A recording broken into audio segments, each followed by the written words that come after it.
Again, tonight, Cosmology Part 2, and as we always do, we sort of just set the stage for the big picture. This 20-week series, think about that, 5 months of science. Good grief, you guys are hardcore. Been examining the relationship between science and faith, and we did a lot of historical survey there for the first, 2 or 3 months.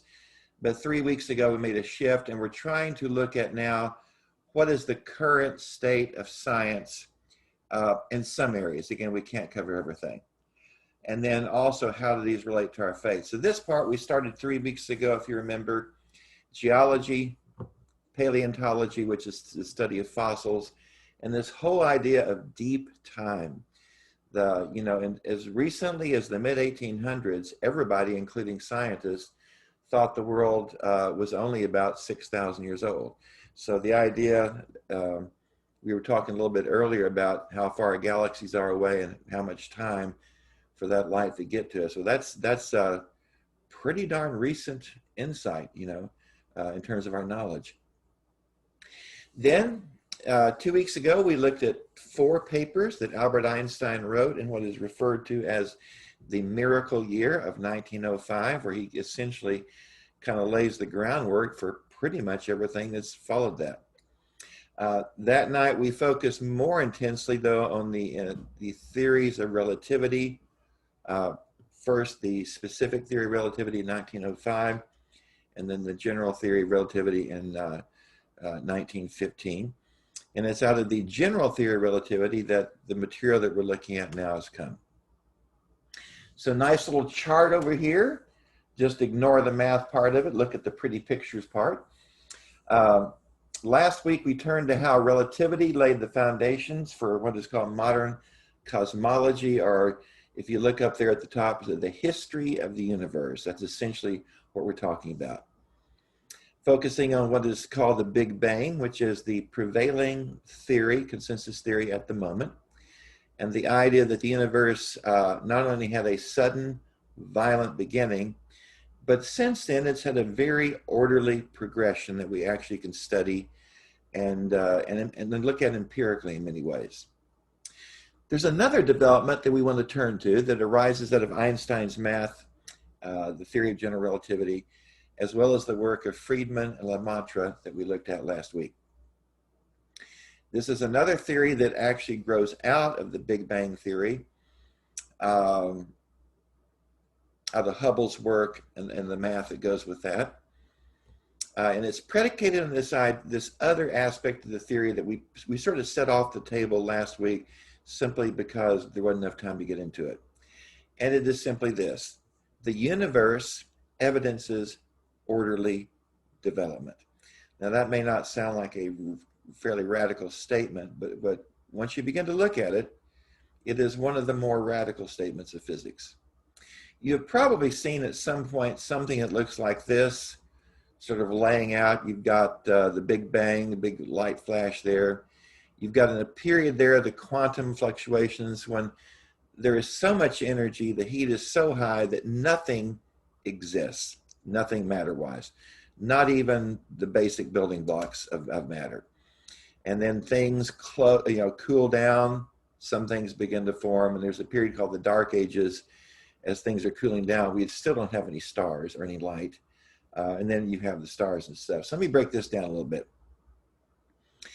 Here's the order of progression. Initially, you're going to have something called the Big Bang. How that came to be, where it comes from, all those kinds of questions we simply could not answer. But all the empirical evidence, the redshift, the residual radiation, the things that we can see in space through spectrography, all the evidence indicates that the universe began 14.85 billion years ago with a tremendous explosion.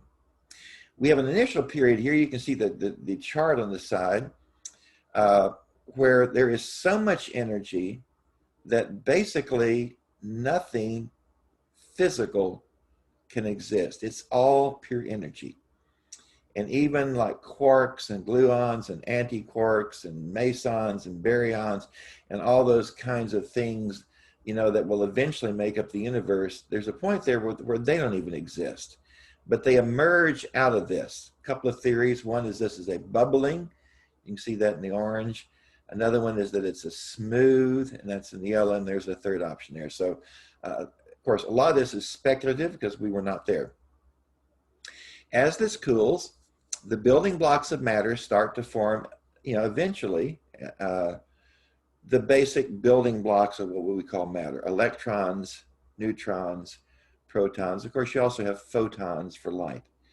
And you can see there, you got in the chart, the bottom half, you got the inflation, you've got protons form, nuclear fission begins, and then you can see over there on the right, eventually you're going to get galaxies. As the universe continues to cool, these things, it cools enough that the basic building blocks of matter of the universe can exist, and so they start to form. And we begin to get the simpler elements. The best guess is we're talking about essentially the universe is made of hydrogen, plus some helium, and plus lithium. Those of course, are the three lightest, three simplest elements. Gravity will then cause these hydrogen atoms that form to begin to coalesce, and they begin to clump together and more and more and more. If we get to the point we have something that can become a star. This is a first generation star. So much matter comes together and gravity causes it to force together. The pressure and the intensity gets so much that it causes heat, and there's a point at which you have an ignition, if you have enough matter together, of a star. This is called a first generation star. These stars, like the stars today, they'll ignite, they burn primarily hydrogen in a process called fusion. And when the hydrogen is eventually used up, there's not enough pressure outwards, and gravity causes everything to collapse inwards, and then results in a titanic explosion. Depending on the size of the star, that will either be a nova or a supernova, if the stars are big enough. It is in these titanic explosions that the heavier elements are then produced. They don't exist in the first generation stars. But we get things like carbon and oxygen and nitrogen, and this is what we would today call stardust. It's interesting because we can, through spectrography, look into the heavens today, even between the galaxies, and here you see a spectrograph done. And here's some of the things that are simply floating out there in space. Quite an intricate mixture, and if you've had a little bit of biochemistry, you know that you may be looking at some of the building blocks of life. We have complicated organic compounds. Once you've had the first series of stars live their lives, they nova, supernova, if they're big enough, throw the gas out there, including the heavy elements. Again, gravity causes it to coalesce, and they're going to gradually come back together, and this will produce the second generation of stars. And at this point, because there's heavier elements, you can have what's called a planetary disk. So not everything, because most of it goes into the sun and the middle of the star, but you're going to have extra material, particularly the heavier materials, that form a ring, and out of these planets will come. And again, this material contains the basic building blocks of life. We looked at this earlier, but this is one of the most remarkable discoveries of science ever. This is the Murchison meteorite. Fell in the 1960s, but it's only been the last just handful of years it's actually been dated. And we now have an accurate dating of it 7 billion years. Figure that our solar system is 4.5 billion years old. Well, 4.5, 5.5, 6, 2.5 billion years older than our solar system. So this would have been left over from a previous explosion. This is one example of what is called a stellar condensate. This is the stuff that's out there, that clump together. It's not the only example we have, but I think this is the oldest one we know so far. This is in fact the residue from a star going nova that then sort of collapses together out there in space. Now, here's some of what was found in this meteorite being 7 billion years old. Amino acids, various hydrocarbons, fullerenes, acids of various types. Again, if you know a little bit about biochemistry, these are, again, complex hydrocarbons, building blocks of life, which is amazing, 7 billion years old. Now, what this means, and this is part of the lesson tonight, is that we now have empirical evidence, in addition to the math, that the universe not only unfolds in an orderly way, but it unfolds in a way that produces, and I think you say necessarily produces, the basic building blocks of life. And from these basic building blocks, of course, life can arise. And life is again made up of the heavier elements such as carbon, oxygen, and nitrogen. Could not exist prior to the second phase stars. And of course, from life, consciousness can arise. We don't know that it necessarily does, but at least that it can arise. This means that the universe seems to be, this is a loaded term, hardwired for the emergence of life as well as consciousness. Now here, we're in science, we're not in religion, but this is one of the conclusions of science. This is the basic idea behind what is known as the Anthropic principle. Stephen Hawking, in that famous book, A Brief History of Time, is one of the people who kind of made this observation, and this is what he had to say. The laws of science, as we know them at present, contain many fundamental numbers. These are the basic fundamental values of the universe. Like the size of like the size of electric charge of the electron, or the ratio of the masses of a proton to that of an electron. Those have set values. We know what they are. The remarkable fact is that the values of these numbers seem to have been very finely adjusted to make possible the development of life. So it appears from scientific research that the universe has been, and this is the language that's being used, finely adjusted or fine-tuned in order for life to exist. Now, you may know that the universe has 4 fundamental forces behind it that sort of constitute the physical universe. So we're going to look at those 4 in terms of this issue we're exploring. The first of the 4 fundamental forces in the universe is called gravity. And gravity has a particular numeric value. If the force of gravity differed from what it does by even 1 part in 1,000, you just tweaked infinitesimally, the structure of the universe would be drastically altered. Stars would not form, they would not live their cycles and die, and they would not produce then the heavier elements of carbon, oxygen, and the others. Therefore, we would not be here. Second, the strong nuclear force. Now, this is the force that holds the particles of the nucleus and the atom together, the neutrons and the protons. If this force was 2% weaker, it would preclude the formation of nuclei with large numbers of neutrons. Therefore, the heavier elements that constitute life could not exist. No oxygen, no carbon, we would not be here. If it were 2% stronger, go the other direction, everything would be converted to heavier elements quickly, and no hydrogen would be left over to make water. There would be no life, and of course, we would not be here. Third force, the weak nuclear force. This is the force responsible for hydrogen fusion forming helium. This is the power that drives the stars. Because it's weak, you can lose particles that leave the atom.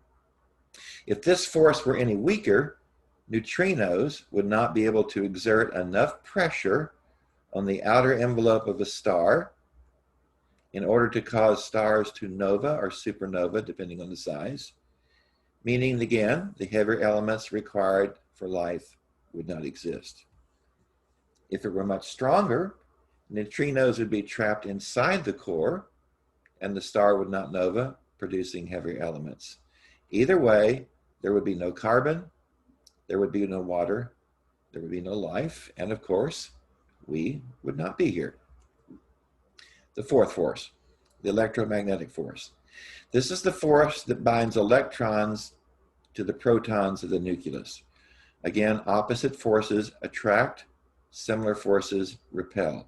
So you have a negative charged electrons, positively charged protons.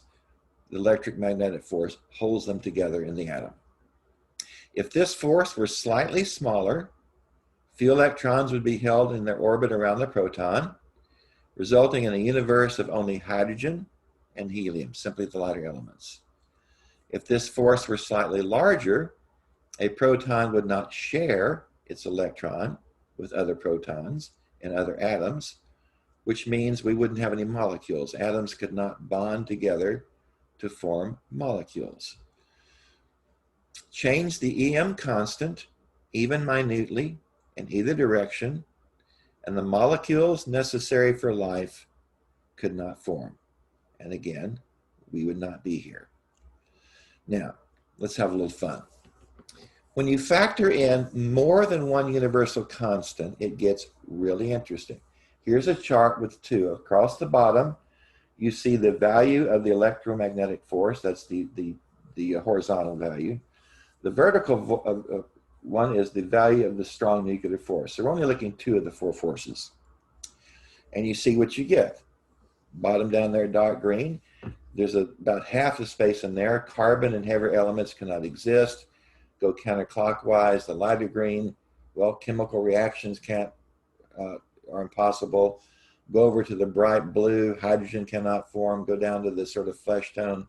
Down below, stars cannot shine. You get a little box there where carbon-based life is possible, but only if the electromagnetic force and the strong nuclear force are at a particular point for each of them.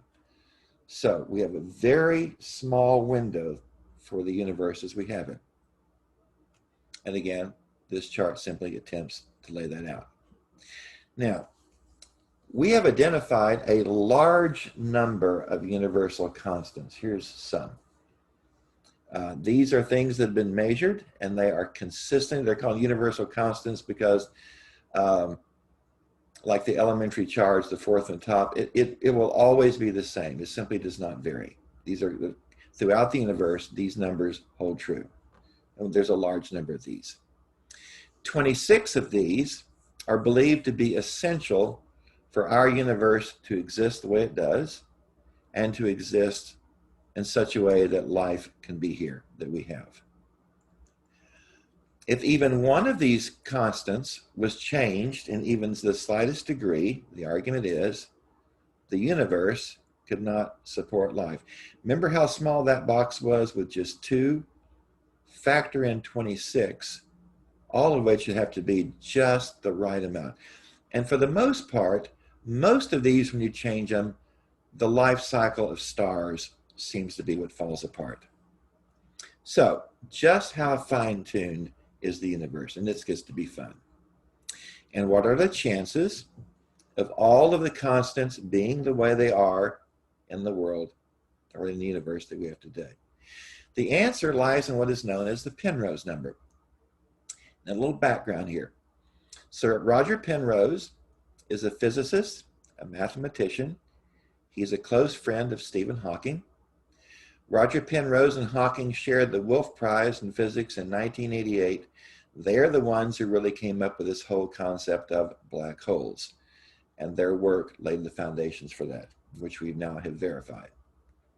The Penrose number is posited in the fact that these universal constants that we've been looking at could each have had any number of possible values. That physicists believe they don't have to have, they have the values they have in our universe, but they wouldn't have to have had that. Theoretically, the numbers could have been any number. So the Penrose number is the mathematical chances of the universe being the way it is so as to produce us. And so mathematically it's written this way. The chances are 1 in 10 actually 1 in 10 to the 10th, actually 1 in 10 to the 10th to the 123rd. Now, for those of us who are not mathematicians, what does that mean? Well, it means that the statistical chances of our universe being accidentally the way it is and supporting the emergence of life is essentially less than 1 chance in a million, trillion, trillion. Well, let's just shortcut it here, and let's shortcut it again. You get the idea? It means that the chances that the universe exists the way it does, being due to blind, random chance, is statistically speaking 0. And that's worth thinking about for a second. The alternative that physicists talk about is that the values of the universe are not the way they are because of blind, random chance, but that something, and here you get different language depending which scientist you talk to, has picked, fine-tuned, or finely adjusted the fundamental values of the universe. That quote we had earlier from Stephen Hawking, that's what he was saying. Why is this done? In order for life and for consciousness to emerge over time. This implies that the universe is purposeful or purposive, that there is a design behind the universe. And logically, design implies designer. And here we're starting to cross over now into kind of religious language.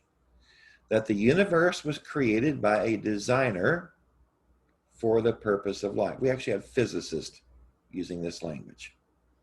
Of course, this is exactly what the creation story says in Genesis 1, though that is a narrative or story form, but essentially saying that the universe exists for us. The anthropic principle, anthropic from the word anthropos, which means human, or so it's the human principle, and the Big Bang, both reinforce the traditional, what's called the design argument, or the teleological argument. Teleology simply means that there's a design and the universe has purpose and it's going somewhere. There's a direction to it for the existence of God. So the design or teleological argument for the existence of God. Even physicists use a religious language. Let's put it this way. Even non-religious physicists have resorted to religious language to talk about the fine-tuned nature of the universe. So here's Paul Davies, theoretical physicist, one of the cosmologists today. The book was called God and the New Physics. The seemingly miraculous, that's sort of a religious word, concurrence of numerical values that nature has assigned to her fundamental constants, those things we looked at earlier, must remain the most compelling evidence for the element of cosmic design. In other words, the numbers themselves just scream design. This is Robert Spitzer's book, one of his books. Our universe should not be anthropic. The mathematical chances, remember, are essentially 0. Because the range of anthropic values, values that allow for life to emerge, for our universe's constants, is so exceedingly small, trillion, trillion, trillion, trillion, trillion, remember all that, by comparison to the immense range of non-anthropic values, conditions under which life could not exist. This means that the random occurrence of the anthropic values of our universal's constants is so remote as to be virtually impossible. As a result, some physicists have begun to advocate that it might be just as reasonable, if not more reasonable, to believe that a, quote, super intellect, very carefully avoiding the word God, but a super intellect, which, quote, set the values of the constants at the inception of the universe, as it is to believe in their random occurrence. Of course, not everyone agrees with this. By the way, this is another term for the anthropic principles. It's called the Goldilocks zone. Not too hot, not too cold, not too soft, not too hard, everything just right. So the Goldilocks universe. The result of some people not wanting to go this direction results in two possible explanations for the anthropic principle. There's more than two, but for us tonight, we're just going to do two. One of which is what we've been exploring, that the cosmos evidences design. The other approach does not argue with the math, does not argue with the Penrose number, does not argue with any of this. Rather, it posits a different solution, or another solution. What if, and this is a big what if, but let's just go with it. What if there's more than one universe? A multiverse. You've probably heard this language. What if there are an infinite number of universes? Now, if this is the case, if there's an infinite number, then every possible universe exists necessarily. That's what we mean by, an infinite number, including the one that we just happen to live in. In other words, remember that trillion, all those universes exist. We just happen to be in the one where this is working for us. Even many scientists who do not believe in God do not support this multiverse view. Got a couple of good reasons. First of all, it cannot be empirically verified. Science, by definition, is limited to this universe. Any alternate universe, by definition, lies beyond this universe and therefore lies, by definition, beyond the realm of science, meaning you cannot empirically verify it. In short, any alternative universe would lie in the realm of metaphysics, that's the realm of religion, or just pure fantasy or speculation. These are scientific critiques of this view. It also falls prey to Occam's razor that the simplest explanation is to be preferred. So which is simpler? That the universe has a cause that lies beyond it, something that gives it design, or number two, that there's an infinite number of universes covering all possible universes that can exist, and we just happen to live in the one that is hospitable to life. And you can answer that. Now, Stephen Hawking, different book, made a twist on the multiverse argument. Of course, Stephen Hawking was not religious, so he's going to be coming up with alternative explanations. What if the Big Bang was not the beginning? What if the Big Bang was actually the Big Bounce? And that prior to our universe, there was an earlier universe. Now, the idea is intriguing, but the weakness of the argument from a scientific view is again twofold. First of all, same problem we had before. Anything beyond or outside or before the universe we have is simply going to lie beyond science, which is limited by definition to this universe. So once again, this idea has left the realm of empirical science and entered the world of pure speculation or metaphysics. Fine, but it's not science. Second, our current understanding is that the inflation of the universe is actually accelerating. We've actually measured that. Current theory as to why that's possible is due to what we now call dark energy. Again, something fairly recent kind of idea. The data suggests that the universe, because it is not slowing down, which is what a big bounce would require, but is in fact the expansion is accelerating. The end of the universe, scientifically speaking, is more likely to be a big sigh than a big bounce. In other words, it'll just simply fade out infinitely over time. Now, the reply to Hawking's metaphysical argument against design, that there's a multiverse or a big bounce or something like that, here's a response to that. The response is that the design argument, which of course is a religious argument, is at least as plausible as the multiverse or big bounce theories. And many would argue that the design argument is actually much more plausible than these others. The simplest explanation, of course, being preferred. Now, one of the results of the discoveries in contemporary cosmology, which is still a young science and still cranking out a lot of information, is that it has stimulated a lot of discussion around the design argument for the existence of a designer beyond the universe. That's actually kind of a hotly debated topic. But for many, the most exciting development lies in yet another area of science, not in the realm of the very large, which would be the realm of relativity and the realm of cosmology, but in the realm of the very small. This is the realm of the quantum, or quantum reality.